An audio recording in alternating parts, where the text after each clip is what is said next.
Late in 1946, David Brown unfolded a copy of the Times and found an advertisement that revealed almost nothing. It offered a high-class motor business for sale. There was no Aston Martin name in the advertisement, no photograph of a racing car, no suggestion that the buyer might acquire one of Britain's most evocative sporting marques. Brown was intrigued enough to make inquiries. What he discovered was a small, financially vulnerable car company at Feltham in Middlesex. Aston Martin had survived the Second World War largely through government contract work rather than car production, and when peace returned, it needed an owner with money, manufacturing experience, and a convincing reason to believe that expensive British sports cars still had a future. Brown had the money. He also had something rather less glamorous: tractors. His family business in Yorkshire manufactured gears, industrial machinery, and agricultural equipment. David Brown Tractors worked on farms rather than racing circuits. The company understood heavy engineering, transmissions, manufacturing tolerances, and the practical discipline of building machinery expected to earn its keep. David Brown himself was different from the stereotypes suggested by the factory. He loved fast cars. As a teenager, he had constructed a car of his own, combining an engine and gearbox with a chassis he had built himself and naming the result the Davbro. Long before Aston Martin appeared in his newspaper, he had been a manufacturer who understood machinery and an enthusiast who wanted something more exciting from it. A few days after answering the advertisement, Brown travelled to Aston Martin. The company he found was not yet the polished manufacturer associated with Bond films, hand-formed aluminium, and grand touring across Europe. Its post-war future rested partly on an experimental car called the Atom. The Atom had been created before Brown arrived. It was an advanced saloon prototype with independent suspension and a tubular chassis. Brown drove it and reportedly admired its handling, but found the four-cylinder engine underpowered for the sort of car he believed Aston Martin should become. That test drive gave him a glimpse of the contradiction inside the company. Aston Martin possessed engineering talent. It did not possess the resources necessary to turn that talent into a stable business. Brown began negotiating. The asking price associated with the sale was around $30,000. In February 1947, he acquired Aston Martin for $20,500. Aston Martin later announced the purchase on Valentine's Day. It was a remarkably small sum for a name that would later become one of the most recognizable luxury car brands in the world. But Brown was not purchasing the later Aston Martin. He was purchasing the problem. The company had survived repeated financial crises since its origins before the First World War. Its reputation in competition was greater than its production volume. It had engineering ambition without the scale enjoyed by Britain's larger manufacturers. Brown could provide capital, industrial resources, and management. What he still lacked was the engine that could transform Aston Martin into the car he imagined. The answer appeared a few months later at another struggling British manufacturer. Lagonda had a far longer history than its financial position suggested. The company had produced luxury and sporting cars and had won the Le Mans 24 hours before the war. During the 1930s, it had also attracted one of the most famous engineers in British motoring, W.O. Bentley. Bentley had already founded the company carrying his surname, lost control of it, and then worked for Rolls-Royce after that company acquired Bentley Motors. At Lagonda, he helped develop a new twin-cam six-cylinder engine. David Brown learnt that Lagonda was in financial difficulty. This time, his interest was not primarily in the badge, it was in the engine. Brown visited the company and saw the 2.6-litre straight six being developed under Bentley's influence. It offered exactly the kind of smooth, powerful unit Aston Martin needed for a more sophisticated generation of sports cars. Other companies were interested in Lagonda's assets. Brown submitted a bid. In 1947, only months after buying Aston Martin, he acquired Lagonda for $52,500, gaining the company's intellectual property and, crucially, access to that six-cylinder engine. The strange combination was now complete. A Yorkshire industrialist whose wealth came partly from tractors owned two prestigious but fragile car makers and an engine designed by one of Britain's greatest automotive engineers. The parts did not immediately produce a masterpiece. Brown's first Aston Martin appeared in 1948 as the 2-litre Sports, a small open car developed from work already underway before the acquisition. Only later would it become widely known as the DB1. The initials stood for David Brown. They would eventually become more famous than almost anything else he manufactured. The real transformation arrived with the DB2. This car combined Aston Martin's chassis development with the Lagonda-derived six-cylinder engine. It created the pattern Brown had been trying to assemble since his first test drive at Feltham. A car fast enough to compete, refined enough to travel long distances, and expensive enough to occupy a market above ordinary British motoring. The DB2 emerged around 1949 and entered wider production in 1950. Aston Martin itself later described it as the model that established the essential character of the post-war company. Brown understood that reputation could not be built through brochures alone. Aston Martin needed racing. Motorsport had always been part of the marque's identity, but racing under Brown became connected directly to the road cars and to his ambition for international recognition. Le Mans mattered especially. The 24-hour race demanded more than outright speed. Cars had to endure hours of full-throttle running, braking, darkness, weather, and mechanical stress. Success implied that the engineering could survive punishment impossible to reproduce in an ordinary advertisement. DB2s competed at Le Mans and other major events, bringing visibility to a company that still produced cars in tiny numbers beside mass manufacturers. Brown continued spending. That was the dangerous part. Aston Martin was not operating like his tractor business. A successful tractor could be sold in meaningful quantities to farmers whose purchasing decision depended upon reliability and productivity. A hand-built sports car required expensive development while attracting a much narrower customer base. Racing consumed more money again. Brown was using the financial strength of his wider industrial group to support a company whose prestige often exceeded its profitability. But for a time, the strategy worked. Aston Martin developed the DB2 into the DB24 and later the Mark III. Performance increased. The cars became more practical. The DB24 introduced an opening rear hatch arrangement remarkably early in the history of the format, allowing an elegant grand tourer to carry luggage more easily. The company was developing a recognizable personality. An Aston Martin was not supposed to feel like a stripped racing machine wearing number plates, nor was it intended to become a heavy luxury saloon. Brown wanted speed without sacrificing civilization.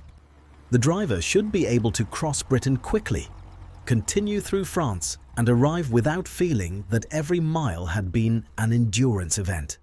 That balance became part of the brand. And if you enjoy discovering the people, risks, and forgotten decisions behind Britain's most influential companies, subscribe to the British Blueprint. And for those watching on television, it's the simplest way to make sure these stories are easy to find again. By the middle of the 1950s, Brown began consolidating the physical company as well. In 1954, he purchased Tickford, a respected coach-building business at Newport Pagnell in Buckinghamshire. Production increasingly moved there, bringing body construction and Aston Martin assembly into the same industrial base. Aston Martin would later build roughly 13,000 cars at Newport Pagnell before modern production moved elsewhere decades later. The move prepared Aston Martin for its next leap. The DB4, introduced in 1958, was more than another development of the existing line. Its shape came from the Italian coach builder Touring of Milan, using lightweight construction methods associated with Touring's Superleggera system. Beneath the body sat a new straight-six engine designed under Tadek Marek, the Polish-born engineer who became one of the most important technical figures in Aston Martin's history. The result looked lower, cleaner, and more modern than the cars before it. Aston Martin now possessed the visual language most people would eventually associate with the marque. At almost the same moment, Brown's racing obsession reached its peak. Aston Martin had spent years trying to win Le Mans outright. The program produced the DB3, DB3S, and finally the DBR1, a lightweight sports racing car developed specifically for international competition. Success did not come quickly. Ferrari, Jaguar, and other rivals were formidable. Cars failed. Money disappeared into development. For a manufacturer selling relatively few road cars, the racing effort could look almost irrational. Brown persisted. In June 1959, Aston Martin achieved the result he had wanted. The DBR1 finished first and second at the 24 Hours of Le Mans. Roy Salvadori and Carroll Shelby won the race, followed by another Aston Martin driven by Maurice Trintignant and Paul Frere. Aston Martin also secured the World Sports Car Championship that year. For Brown, the victory proved that the company he had purchased from an anonymous classified advertisement could defeat the finest sports car manufacturers in the world. It also marked the end of the works sports car racing program. Brown had achieved the objective. Continuing to spend at the same level no longer made sense. Aston Martin concentrated more heavily on road cars. The DB4 evolved. A shorter, lighter DB4 GT appeared for competition-minded customers. Zagato in Italy produced an even more specialized version, combining Aston Martin engineering with a dramatically reshaped aluminium body. Only 19 original DB4 GT Zagatos were built. The car became one of the rarest objects of the Brown era. Then came the DB5. Introduced in 1963, it was not a completely new concept. It was an evolution of the DB4 formula, with a larger engine, improved equipment, and the accumulated refinement of years spent developing the same basic grand touring idea. Without cinema, it would still have become one of the finest British cars of its period. Cinema made it immortal. When the producers of Goldfinger needed a car for James Bond, the Aston Martin DB5 became part of the film. On screen, it was fitted with gadgets including machine guns, a bulletproof shield, and the famous passenger ejector seat. Sean Connery stood beside a silver Aston Martin, and a niche British sports car manufacturer suddenly possessed one of the most powerful pieces of product placement in automotive history. The DB5 subsequently appeared in multiple Bond films, creating an association between Aston Martin and the character that continued for generations. Brown could not have bought that cultural position for $20,500. Yet, without his 1947 purchase, the company represented by Bond might not have existed.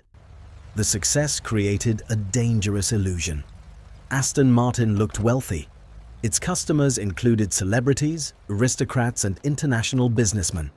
Its cars were photographed beside casinos and grand hotels. Its initials had become connected with performance and British sophistication. The company itself remained difficult to finance. Hand-building sophisticated cars in small numbers is an expensive business. Every new model requires engines, gearboxes, body tooling, testing, and production equipment. Large manufacturers spread those costs across hundreds of thousands of vehicles. Aston Martin could not. Its exclusivity was commercially attractive and financially restrictive at the same time. The DB6 followed the DB5, adding more space and aerodynamic changes. Brown also continued developing Lagonda models and supported new engineering projects. Then, Aston Martin entered another technically ambitious period with the DBS. Styled by William Townes, the DBS abandoned the softer curves of the DB4, DB5 and DB6 for a broader, more modern shape. Brown wanted a new V8 engine to accompany it. Tadek Marek developed one. Delays meant the first DBS initially used the older six-cylinder engine, but the V8 eventually arrived and gave Aston Martin the power plant that would support its cars through much of the following 2 decades. Engineering progress continued. Financial pressure became worse. The late 1960s and early 1970s were difficult for specialist British manufacturers. Costs rose, industrial disputes and economic uncertainty affected production.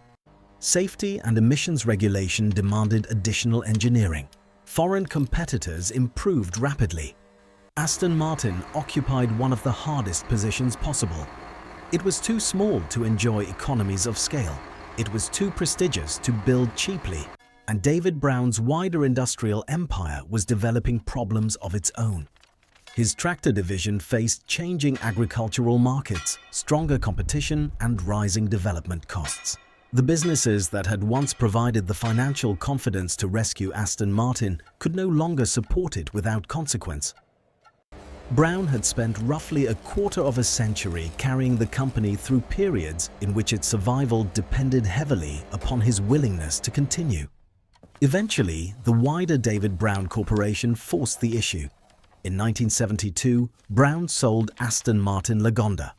The commonly reported nominal sale price was 100 Teslas. 25 years earlier, he had paid $20,500 for Aston Martin. Now, the company carrying his initials on some of Britain's most glamorous cars left his control for a figure that symbolized how difficult the business remained.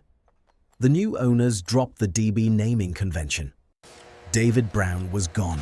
Aston Martin was not suddenly safe. The company passed through further financial crises and changes of ownership. In the 1970s, it entered receivership. Later investors revived it. Production remained tiny, and survival often depended upon owners willing to support a marque whose cultural value exceeded its ability to generate stable profits. Yet Brown's architecture for the brand remained.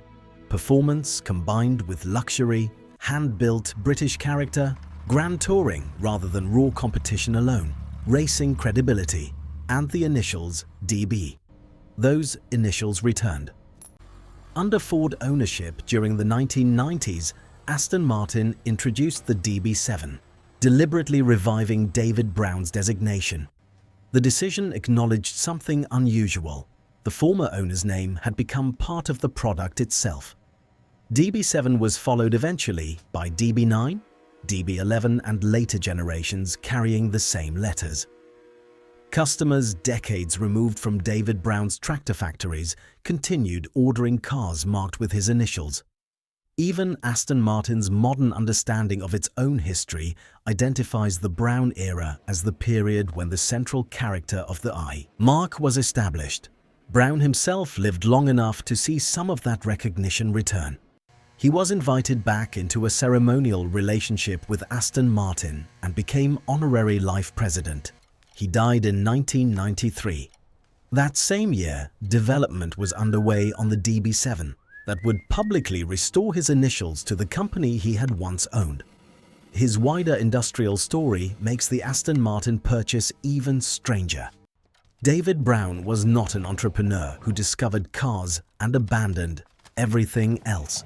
His companies built enormous gear systems for ships, industrial machinery, and military applications. He expanded into tractors and later became involved with shipbuilding through Vosper Thornycroft. Aston Martin represented only one part of a much larger engineering group, yet it became the part most closely associated with his name. The tractors largely disappeared from British production under the David Brown badge. The DB initials remained on sports cars. There is also a temptation to make the 1947 purchase appear more prophetic than it really was. Brown did not answer the mysterious advertisement, already knowing that Aston Martin would become James Bond's car. There was no DB5, no Newport Pagnell Legend, no 1959 Le Mans victory, no guarantee that the company would survive another decade. He found a struggling manufacturer with an interesting prototype and a famous but financially unstable history. Then he purchased another struggling manufacturer because it possessed an engine he needed. The brilliance came afterwards. Brown combined existing people, engineering and brands in a way none had managed independently. Aston Martin brought sporting identity. Lagonda brought the Bentley-associated six-cylinder engine. Tickford brought coach-building capability and a permanent home. Tadek Marek brought the engines required for the next generation. Designers and craftsmen transformed mechanical packages into cars people wanted to look at before they are, even drove them. Racing drivers turned engineering into public credibility, and hundreds of workers at Feltham and Newport Pagnell performed the slow, expensive labor required to construct cars in numbers too small for conventional mass production. Brown supplied money and direction. He did not create Aston Martin alone. That distinction matters because the cars that made his initials famous were collective products. They were shaped by people whose names rarely appeared on the boot, lid. And the same qualities that made them special helped keep the company financially fragile. Aston Martin's low volumes supported exclusivity. Low volumes also made each engineering mistake more expensive. Hand craftsmanship created character. It also prevented the productivity of mass production. Racing built reputation. It consumed money. Brown repeatedly accepted those contradictions because he believed the finished car justified them. For a period, his wider industrial businesses allowed him to do so. Once they could not, sentiment lost. The tractor maker had to sell the sports car company. For more human stories behind the businesses, machines and inventions that shaped Britain, subscribe to the British Blueprint. The original classified advertisement offered no Aston Martin name. That may be the most fitting detail in the entire story. David Brown did not buy a finished legend. He answered an anonymous notice and found a company that still needed someone to decide what it was going to become. He paid $20,500. Then he added an engine from another failing manufacturer, moved production into a coach builder's factory, spent years chasing victory at Le Mans, and placed his own initials on the cars. Eventually, those initials appeared on the machine James Bond drove across cinema screens around the world. The tractors created the industrial wealth. The mystery advertisement created the opportunity. What David Brown built, from it created Aston Martin as most of the world still recognizes it.